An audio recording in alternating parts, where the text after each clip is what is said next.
자, 계속해서 검토 드릴 제 법률 효과라는 얘기를 해야 되죠. 그래서 자, 법률 효과라고 하면 법적인 효과, 이런 말을 줄여서 법률 효과라고 봅니다. 그래서 앞에서 이제 법률 원인이라고 하는 거, 자, 법률 원인이 될 수 있는 것은 두 가지예요. 법률 행위라는 개념이 있고요. 우리가 공부를 했던 건 다 법률 행위만 공부를 했습니다.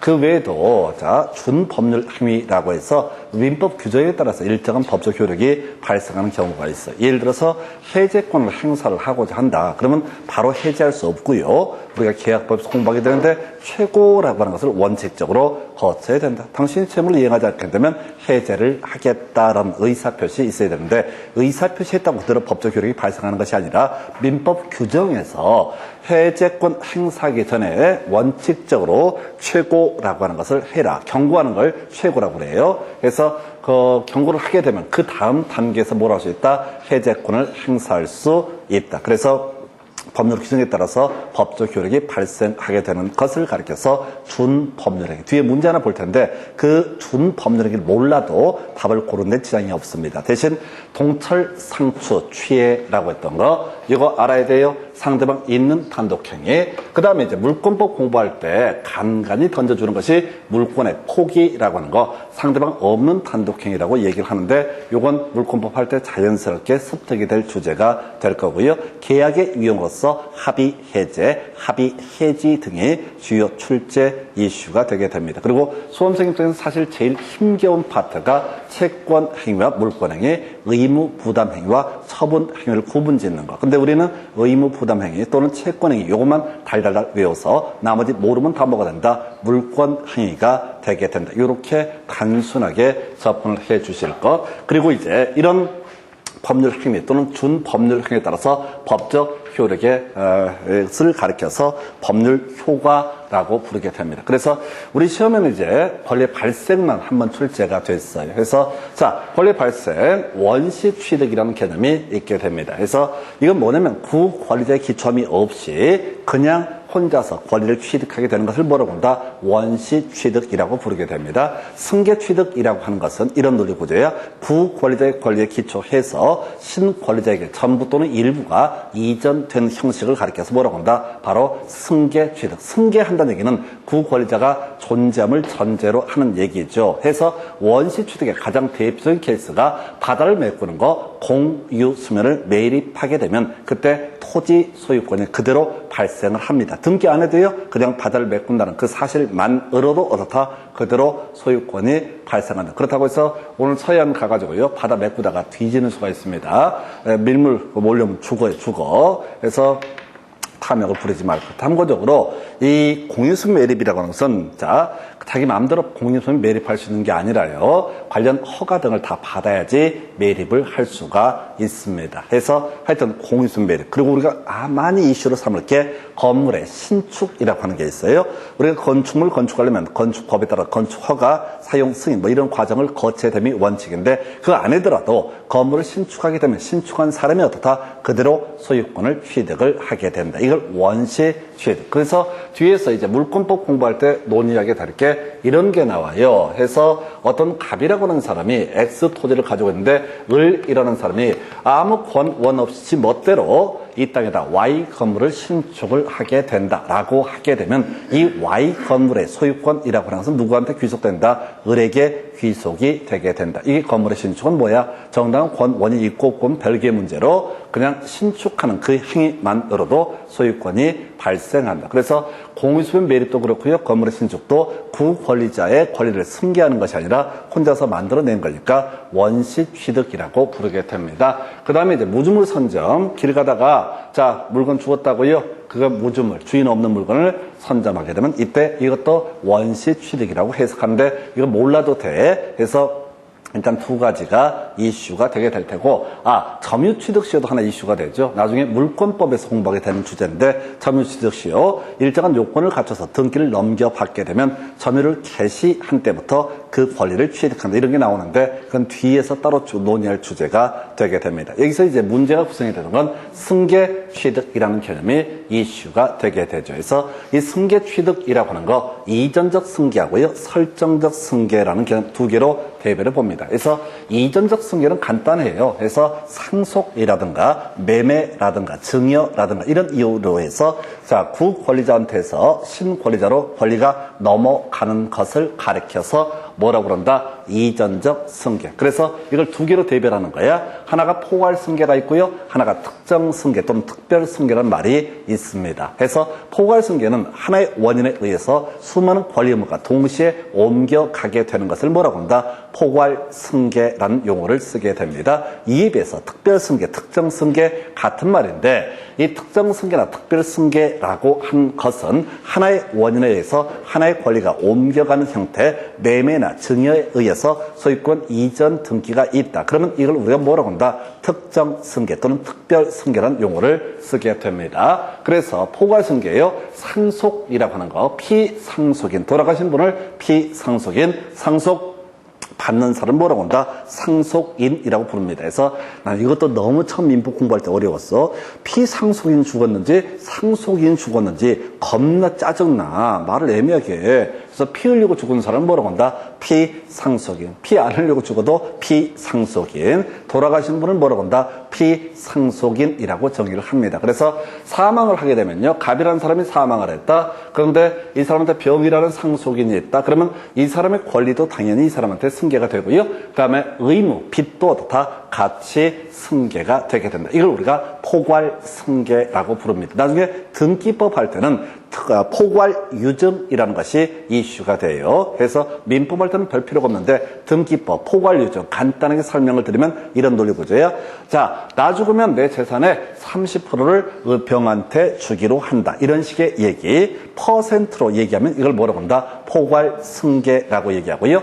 나 죽으면 X 토지를 병한테 주기로 한다. 이걸 우리가 나중에 다 특정 유증이라는 표현을 쓰게 됩니다. 퍼센트로 유산을 배분을 해주게 되면 뭐가 되고 포괄 승계가 되게 될 것이고, 그 다음에 특정한 물건을 특정을 해서 나 조금 누굴 주겠다 이런 식의 얘기를 가리켜서 특정 승계, 이건 등기법 할 때 필요해요. 그래서 하여튼 포괄 승계하고요. 그 다음에 특정 승계라는 개념 설명드렸습니다. 이게 결코 쉽지가 않아요. 아무것도 아닌데 이 용어 하나가 그렇게 힘들어. 그래서 다시 갑시다. 원시 취득은 별로 어렵지 않아. 그래서 건물 신축, 공인수면 매립, 그리고 나중에 물권법에서 공부하는 점유 취득시효 이런 것들 나오게 되니까 그때 가서 볼 일이고, 두 번째 이슈 승계 취득이라고 하는 거, 이전적 승계라고 하는 것이 이슈가 되죠. 그래서 이전적 승계는 포괄 승계와 특정 승계로 대비를 볼 수가 있다. 하나의 원인에 따라서 수많은 권리 의무가 동시에 이전하는 것을 가리켜서 포괄 승계라고 부르게 될 테고, 하나의 원인에 따라서 하나의 권리 등이 이전하는 형태를 이자 바로 특정 승계, 또는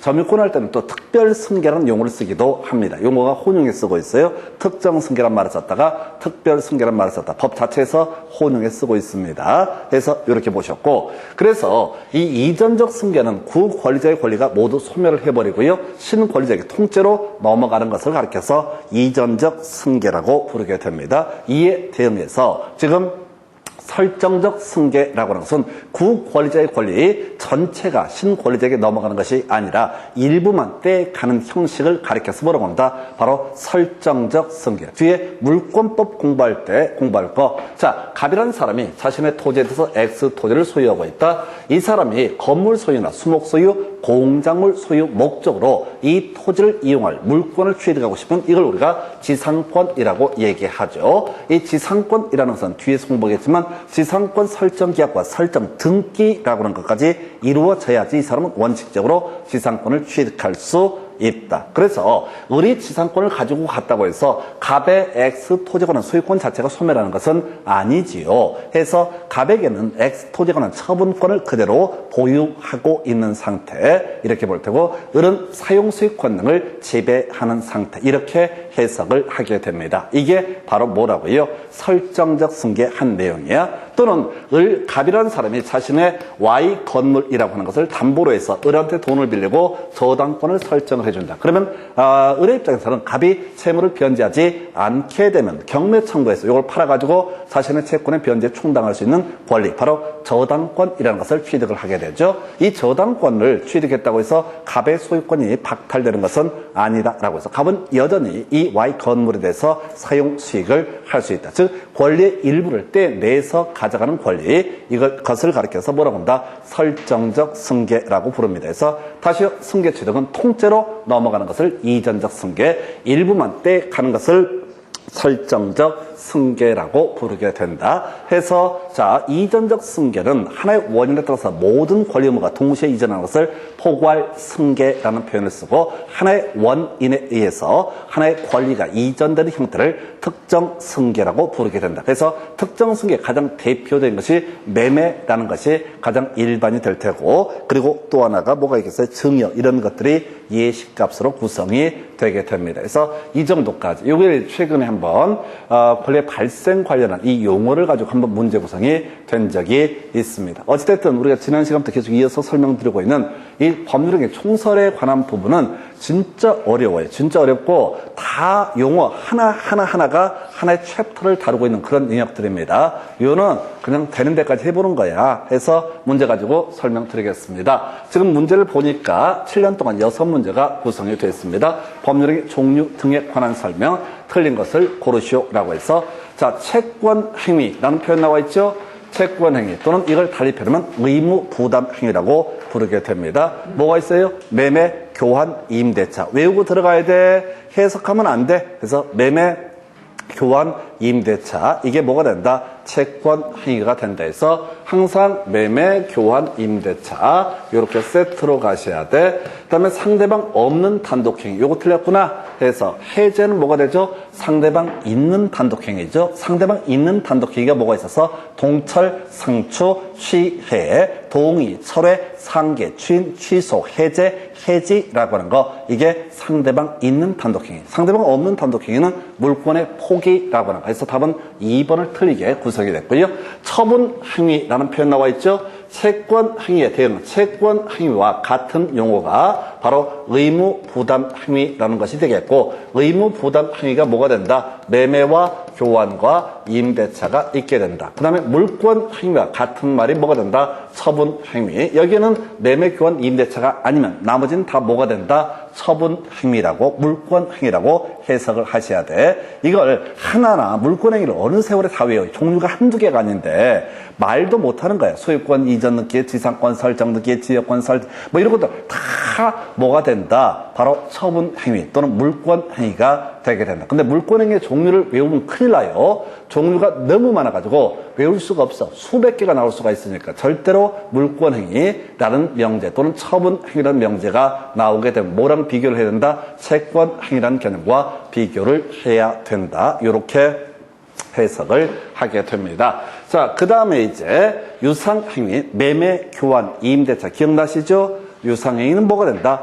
매매, 교환, 임대차. 자, 무상행위는 증여가 되겠죠. 그래서 무상행위, 증여. 이건 뭐 따로 외울 것이 아닙니다. 해서 이 문제를 풀어 가실 때도, 자, 물권 행위를 외우려고 하는 순간 작살납니다. 게임 끝나버려요. 너무 어려워져. 그래서 처분행위 또는 물권행위란 말이 나오면 항상 뭐랑 비교해야 된다? 채권행위. 쉬운 게 채권행위니까 이렇게 채권행위는 매매, 교환, 임대차라고 하는 개념이 되게 됩니다. 답은요 2번 가지고 구성을 했던 사례.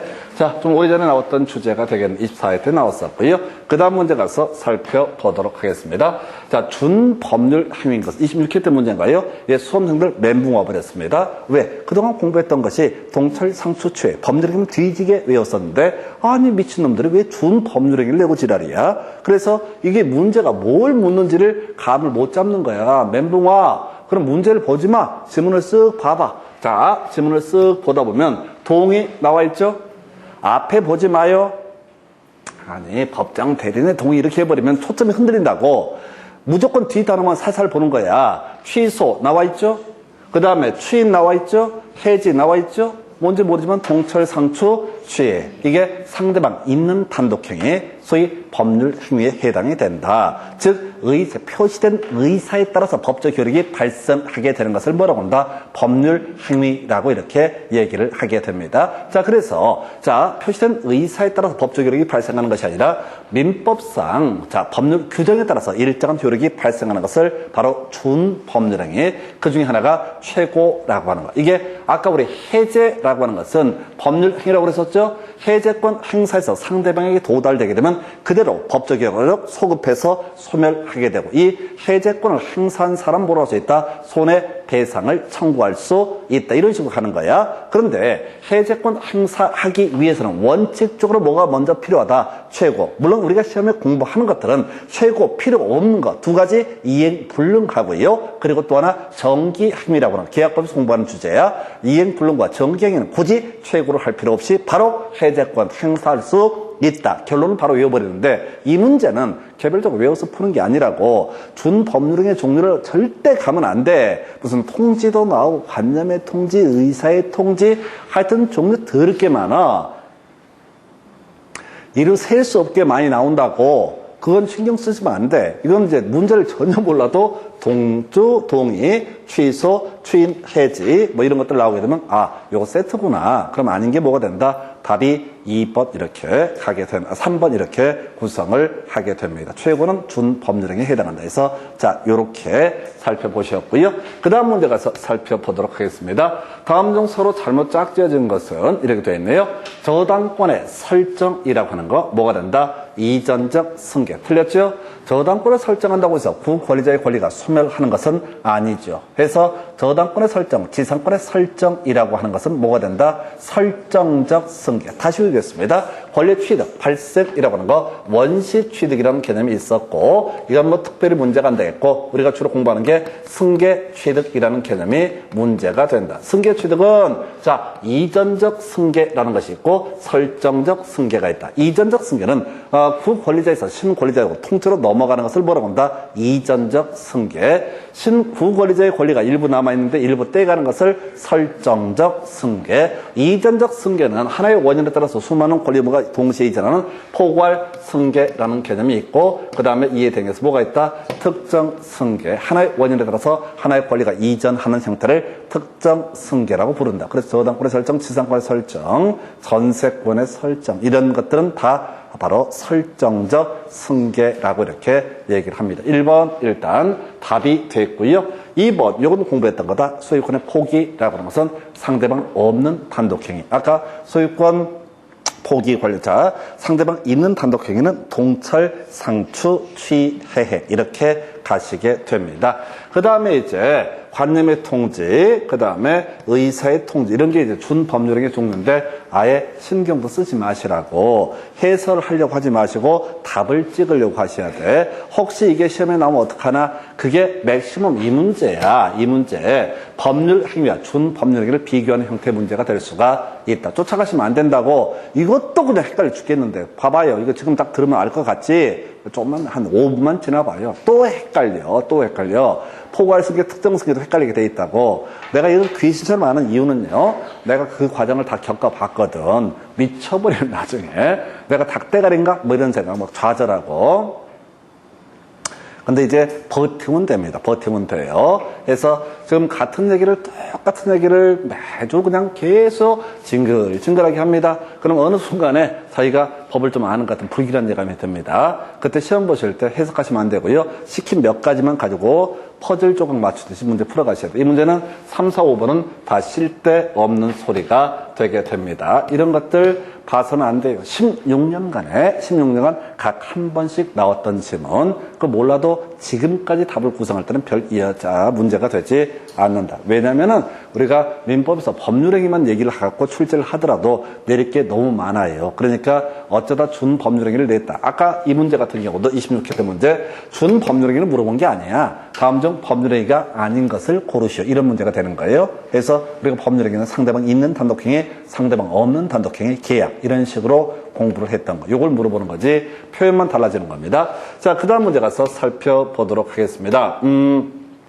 법률의 효력이 발생하기 위한 요건이 아닌 것을 해서, 자, 답 미리 외우고 들어가야 돼. 계속 이슈가 되고 있는 게 농지 거래 계약에 있어서 농취증이라고 하는 것은 효력 발생 요건이 아니다라고 했던 거 기억나시죠? 아까도 지문이 나왔어. 얘만 아주 즐겨내. 다시 갑시다. 자, 갑이라는 사람이 자신의 X 농지를 을과 매매 계약을 체결을 하게 된다라고 전제했을 때 그냥 내 농지를 1억에 사시오, 1억에 사겠습니다는 의사의 합치가 있게 되면 그대로 계약은 성립하는 것이지 이 을이라는 매수인이 미리 농취증이라는 것을 들고 와서 보여줘야지 계약이 성립하는 것은 아니다. 계약이 성립하게 되면 갑은 을에게 농지에 대한 이전 등기를 해줄 의무를 주고 을은 갑에게 대금을 지급할 의무를 갖게 된다. 근데 나중에 실질적으로 을 명의로 등기를 넘겨받기 위해서는 등기소에다가 기본적으로 뭘 내야 된다고요? 농취증을 내야 되니까 그 다음 지가 알아서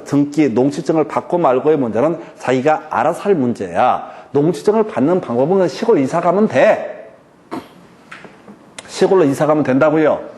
농취증이라는 게 아무것도 아니야. 마을 이장님께서 이분은 우리 동네에서 농사를 지을 뿐입니다. 또는 이사 오셨습니다. 농사 짓습니다라고 도장 찍어주는 게 농취증. 물론 이제 법에서는 시군면장의 확인을 받아서 이렇게 얘기하는데 마을 이장이 알지 시군면장이 어떻게 알아 이 사람이 농사를 짓는지 안 짓는지 해서 이게 농취증이라는 것은 어떻다? 법률적인 효력 발생 요건이 아니다. 자, 그리고 이제 대리 합리에서 대리권 존재. 자, 갑시다. 갑이 있고요. 을이 있고요. 병이 있습니다. 그래서 이 을이라는 사람이 이 갑이 소유하고 있는 X 토지를 병과 매매 계약을 체결합니다. 뭐라고 표시해야 돼? 매도인 난에 갑의 대리인 을이라고 표시하고 매수인 난에 뭐라고 표시해야 돼? 병이라고 표시한다. 이걸 우리가 현명 대리라고 얘기를 하죠. 그러면 이때는 갑은 을의 병에게 등기 넘겨줄 의무가 발생하고 병은 갑에게 대금을 지급할 의무가 발생한다. 근데 만약에 을이 대리권이 없었다. 아무 갑과 관계가 없는데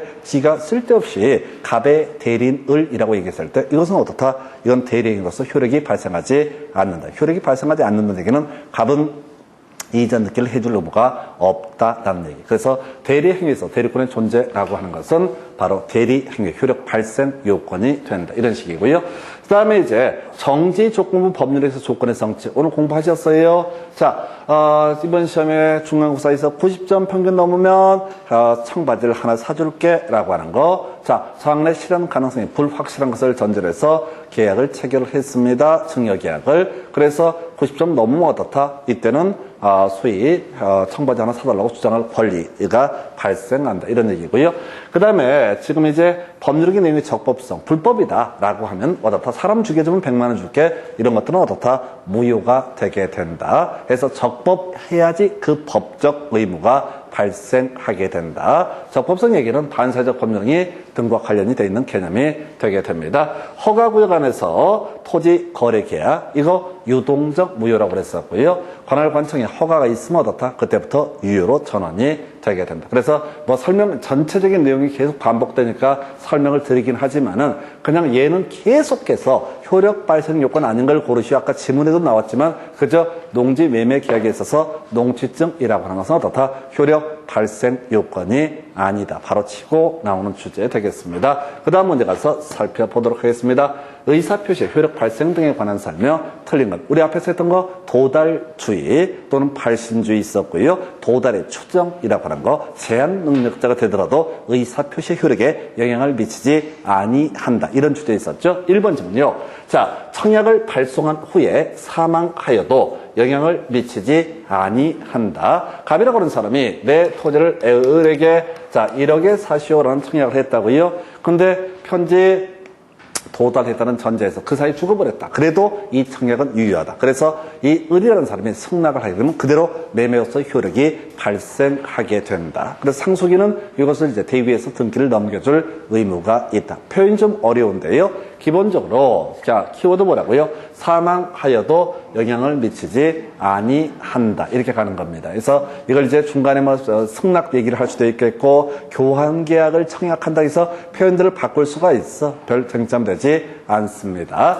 2번 질문요. 자, 상대방이 정당한 서의 없이 통제 수령을 거절한 경우에도 알 수 있는 객관적 상태에 놓인 때 의사표시로서 효력이 생긴다. 해서 이걸 뭐라고 부른다고요? 도달의 의미. 도달이라는 게 직접 그 사람이 편지 봉투를 까봐야지 도달이 아니라 알 수 있는 객관적 상태에 놓여 있으면 이걸 도달이라 부르고 그러면 그대로 어떻다 의사표시 효력이 발생하게 된다. 이렇게 봅니다. 해서 오른편. 자, 의사표시가 기재된 내용 증명 5편이 발송되고 달리 반송이 되지 않았다라면 그 의사표시 도달한 것으로 본다. 이걸 우리가 도달의 추정. 아까 설명드릴 때 지금은 다 등기우편 언제 몇 시 몇 분에 누가 받았다까지 다 확인할 수 있습니다. 근데 옛날에 그런 전산화가 안 됐던 시절에 반송되지 않았다라고 하면 어떻다 도달은 추정된다. 그 얘기는 즉슨 편지를 안 받았다고 하는 사람이 그걸 입증할 책임이 있다. 입증을 못하게 되면 도달된 것으로 그냥 봐버린다. 이런 식의 취지가 되겠습니다. 그 다음에 4번 표의자가 통지를 발송한 후 제한 능력자가 된 경우 끄트머리 효력이 없다. 틀렸죠? 영향을 미치지 아니한다라고 되어 있잖아요. 해서 사망했을 때 어떻다? 영향을 미치지 아니한다. 제한 능력자가 됐을 때 어떻다? 영향을 미치지 아니한다가 돼야 되죠. 해서 4번 틀렸죠? 근데 4번 지문을요. 4번 지문을 또박또박 보게 되면 뒤져버립니다. 4번 지문을 또박또박 보게 되면 미쳐버린다고요. 제가 부탁드리는 게 뭐냐면은 대충 보시라고. 중간 얘기를 꼼꼼히 보잖아요. 듣도 보도 못한 얘기가 나와. 이상한 말이 나온다고. 그러면 이제 막 더 봐. 뭔 일 생겼나, 이게 도대체 뭔 소리가 싶어가지고 한 번 더 봐. 그 이해가 안 되지. 갑자기 개 짖는 소리가 들리는데 개 짖는 소리에 몰입을 하는 거야. 그래서 제가 계속 부탁드리는 게 주어서로 끊어가면 쉽게 눈치를 챈다고. 다시 갑시다. 앞에서 우리 공부할 때 사망의 의사표시가 상대방에 도달했다는 전제에서 중간에 사망해도 어떻다? 영향을 미치지 아니한다. 제한 능력자가 되더라도 어떻다? 영향을 미치지 아니한다. 근데 이렇게 한다고 이 지문을 다시 구성해 볼까요? 표의자가 통지를 발송한 후 제한 능력자가 된 경우 걔가 미쳐 날뛰게 되면은 이때 그 의사표시는 효력이 없다. 이런 얘기라고 이게. 중간에 뜬금없는 얘기를 툭 던져놓는다고. 말도 안 돼. 걔가 왜 갑자기 미쳐 날뛰어. 그건 법적인 부분과 아무런 관련이 없는 얘기라고요. 근데 이 얘기를 딱 하는 순간 그냥 효력이 없다가 틀린 거야. 이게 중간 얘기가 중요한 게 아니라 효력이 없다가 틀렸다고 영향을 미치지 않는다. 이런 문제가 되게 까다로워요. 그래서 미리 답을 외우고 들어가셔야 돼. 해서 이걸 갖고 꼼꼼히 가면 안 돼. 이게 다른 해설 하나가 있거든요. 근데 그걸 봐도 안 돼. 왜? 그건 시험에 안 나오니까. 또 나와봤자 어차피 모를 얘기니까. 해서 다시 간단한 주제. 제한 능력자가 되거나 사망하더라도 의사표시 효력에는 영향을 미치지 아니한다. 그리고 제일 중요한 얘기는 주어수로. 끄트머리 가서 자꾸 보셔야 돼. 주어도 볼 거 없어. 뒤에만 보면 눈치를 빤히 채요. 아까 우리 조건, 기한 이런 거 할 때도 무효다, 조건 없는 법령이다. 뒤를 먼저 보셔야 돼. 앞을 봐버리면 얘기에 취해서 놓쳐버리게 됩니다. 그리고 항상 기억하실 게 이거 한 지문당 결코 6초, 5초 안에 끊어봐야 돼. 그래야 이게 내 거야. 야, 한 문제당 1분을 준다고 그랬잖아요. 한 문제당 1분을 준다고요. 모든 공부의 논의의 포인트는 뭐냐면 1분이라는 게 포인트야. 1분 안에 풀 수가 없으면 그건 내 문제가 아니야. 어떤 문제를 풀었는데 맞췄다고 쳐. 3분 걸렸다고 쳐봐요. 그러면 개판되는 거야. 왜? 뒤에 문제가 다 밀려 있으니까. 그 한 문제를 맞춰서 좋은 게 아니라 나머지 문제가 다 흔들려 버린다고. 아, 진짜로 시험 볼 때 죽어요, 죽어. 1차 과목은 시간 때문에 다들 죽음의 레이스예요. 1차 과목 무조건 시간 때문에 죽어. 그러니까 만약에 80문제를 다 풀었다. 그럼 거의 그분 특별한 사정이 없으면 답안지를 제출했다는 전제하에서 거의 다 합격하십니다. 근데 제일 중요한 게 사실은 제출이야. 제가 말씀드렸잖아요. 한 교실에 들어가면 특히 1교시 제출 못하는 분 겁나 많아요. 최소한 요즘에는 이제 코로나가 돼서 이제 난리가 났어. 이 코로나 때문에 딴 게 아니라 지금 보통 한 교실에 학교마다 좀 틀리겠지만 30명에서 중개사 시험 한 40명까지 들어갔었거든요. 근데 요 근래 지금 공무원 시험을 실시한다는데 한 교실에 보통 30명 들어가다가 이제 20명으로 줄었대. 숫자를. 야, 내년에는 학교라고 생긴 건 다 시험을 볼 것 같아. 아니, 올해. 그 인문계는 시험 안 봅니다. 오랜 경험에서 한 거예요. 인문계는 학교를 안 빌려준다고. 왜긴 왜야. 애들 10월 마지막이면 고3이든 중3이든 간에 입시 때문에 정신 없을 때잖아요. 근데 학교에서 알바한다고 공단에다가 몇백만 원 받으려고 교실 빌려준다고 생긴 게 말이 되냐고. 안 빌려줘. 그래서 99%의 학교가 공고, 상고 또는 중학교 이런 데서 주로 시험을 봐요. 하여튼 별 쓸데없는 얘기를 했어요. 나도 또라이지. 그동안 시험을 보는데 모든 학교들이 다 공고나 이렇게 돼 있어. 그게 궁금하더라고. 왜 도대체 인문계 학교는 왜 시험을 안 볼까? 공고 애들이 담배를 많이 피워서 수험생들이 담배 피워도 별 문제가 안 되나부터 혼자 막 생각을 하는 거야. 그럼 인문계 애들도 피울 텐데? 혼자 별 생각을 다 하는 거야. 그럼 어느 날부터 이게 입시가 가까이 있는데 거기 학교를 빌려줄 이유가 없겠다 라는 걸 딱 하고 유레카 이런 데서 또 감동을 먹어. 와, 내가 기가 막힌 걸 발견했다. 이거 우리가 전문으로 또라이라 부르자. 하여튼 간에 다시 주어수로 이거 놓치시면 안 돼요. 자, 그 다음에 지금 보니까 5번 질문도 가볼까요? 매매계약을 해지하겠다는 내용 증명 우편이 상대방이 도달했으나 수치를 거절하는 경우에도 도달한 것으로 볼 수가 있다. 지문이 좀 길어서 그렇습니다. 도달의 추정이라고 하는 거 이렇게 보게 됩니다. 그래서 이 문제 답은요 4번 이렇게 구성을 해요. 자, 그렇다 치고 자 힌트 퀴즈. 이 문제가 다시 출제가 되면 이 주제 중에 답을 몇 번을 뽑을까요?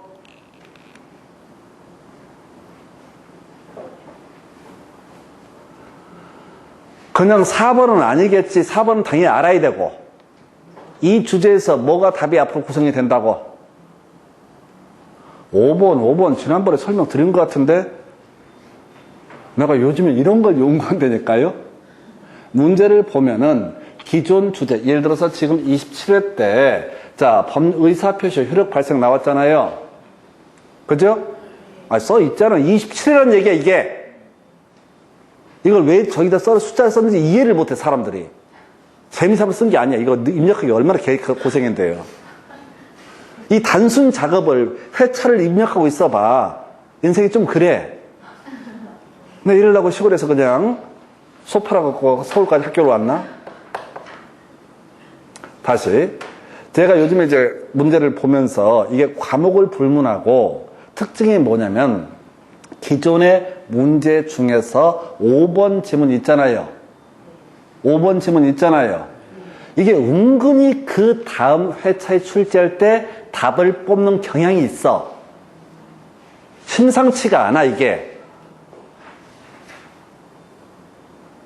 그렇다고요. 그래서 믿음이 부족한 신자들 다시 한번 보시겠습니다. 자, 지금 24회 때 문제니까 다시 갑시다.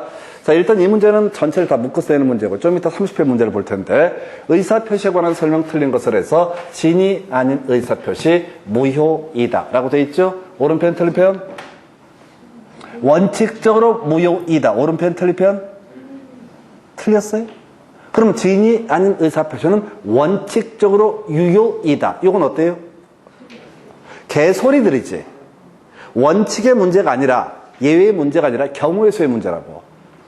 비진의 의사표시는 알았거나 알 수 있었다라면 뭐가 되고 무효가 될 테고 상대방이 알았거나 알 수 있으면 무효가 될 테고 몰랐고 알 수 없었다. 선이 무과시는 어떻다? 유효가 되게 된다. 일단 그렇게 보셨고 자 의사표시자가 통지를 발송하거나 사망하거나 제한 능력자 세더라도 의사표시 효력에 영향을 미치지 아니한다. 아까 보셨던 지문이죠. 이걸 27회 때 제한 능력자를 가지고 답을 뽑았던 바가 있습니다. 그 다음에 이제 상대방의 의사표시는 끄트머리 도달한 때 효력이 생긴다. 오른편 의사표시자가 과실 없이 상대방을 알지 못한 경우 공시송달 규정에 따라서 송달할 수 있다. 그냥 개소리야. 공시송달은 무조건 지문 한 개짜리인데 전혀 중요치 않아. 공시송달이 이렇게 설명을 드렸잖아요. 상대방의 연락처를 몰라. 그래서 의사표시를 할 수가 없어. 그럼 법원에 2주간 계시하여 둠으로써 상대방의 의사표시가 도달한 것으로 보는 것을 가리켜서 뭐라고 합니다. 공시송달. 세법에서 나오잖아. 분권, 분명하지 않거나 곤란한 경우 다 공시송달을 할 수가 있다. 이거 안 중요하다고요. 그 다음에 이제 보통 우편의 방법으로 발송됐다는 사실만으로 상당한 기간에 도달했다고 추정할 수는 없다. 그래서 내용 증명이나 등기 우편일 때는 도달 추정이 되지만은 보통 우편, 그냥 편지 보냈을 때는 도달 추정이 되지 않는다라고 하는 거예요. 그래서 일단은 24회 때 1번 특이한 것을 가지고 답을 뽑았어요. 그리고 원칙적, 예외적 이런 표현 요즘에 거의 안 나옵니다. 참고적으로. 원칙이나 예외 문제로 접근하면 안 된다고요. 옛날 문제니까 이따구로 출제하는 거야.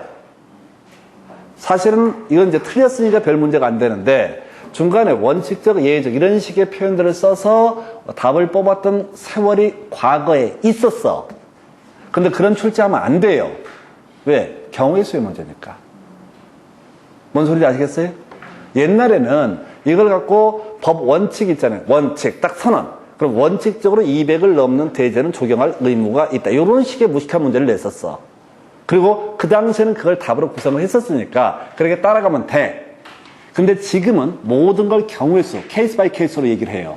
그래서 원칙은 알아는 두되 실제 시험 풀 때는 별 의미가 없어요. 옛날 문제다 보니까 이렇게 지저분한 질문 구성했습니다. 자, 비진의 의사표시. 그래서 유효란 얘기입니까? 무효란 얘기입니까?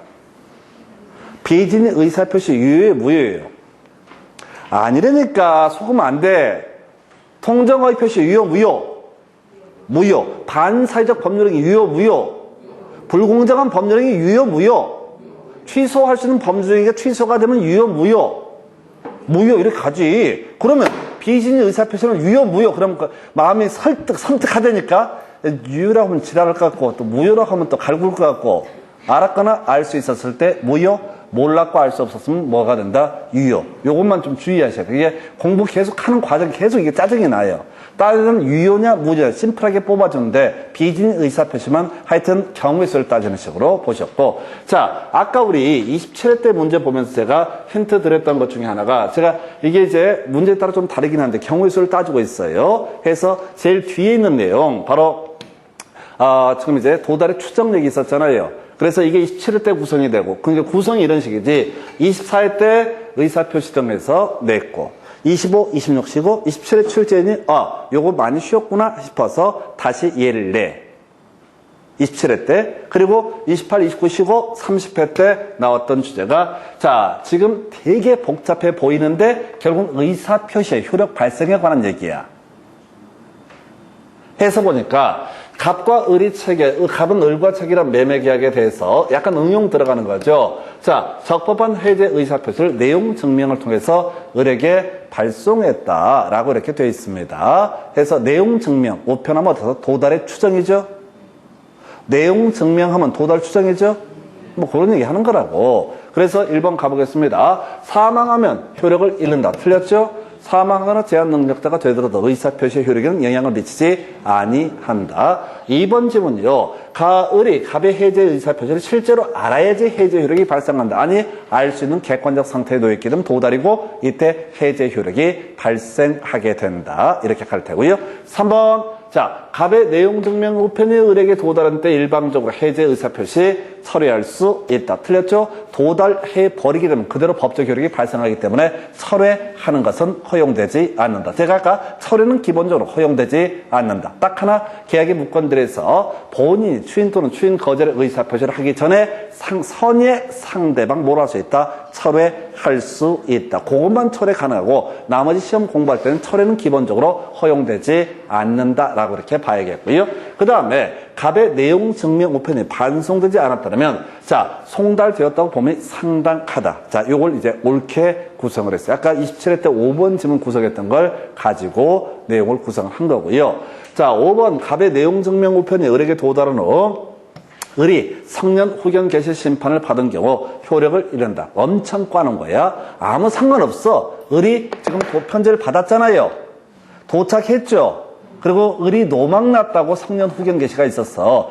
그래도 이미 의사표시 효력이 발생했기 때문에 이 의사표시의 효력은 어떻다 영향을 미치지 아니한다. 이렇게 하는 상당히 어려운 주제가 5번 질문. 그래서 이 문제 지금 이제 문제 난이도가 조금씩 올라가는 것 같은 느낌을 줍니다. 이 7회 문제에서는 그냥 법률행위에 따른 의사표시 효력 발생해서 그냥 법조문 그대로 카피하는 식으로 구성을 하다가 너무 쉬운 거야. 너무 쉬운 거야. 너무 쉬운 거야. 그러니까 해제 의사표시라고 하는 것을 예시를 하게 되는 거예요. 그래서 민법은 제가 다른 과목과 다르게 공부를 좀 하셔야 된다는 게 이것 때문에 그래요. 몇 개 딱 루틴으로 끊어서 볼 수가 없어. 자, 지식이 있어도 사례 이런 것들을 구성을 하기 때문에 별건 없어요. 어찌됐든 이 문제 답은 이제 4번 이렇게 구성을 했습니다. 자, 이 정도가 법률행위 총설 등에 관한 문제, 7년 동안 6문제 제일 어려운 파트가 돼요. 이걸 맞추고 말고의 문제는 아니고 전체 그림과 관련해서 보셨고 잠시 끊었다 다음 주제 설명드리겠습니다.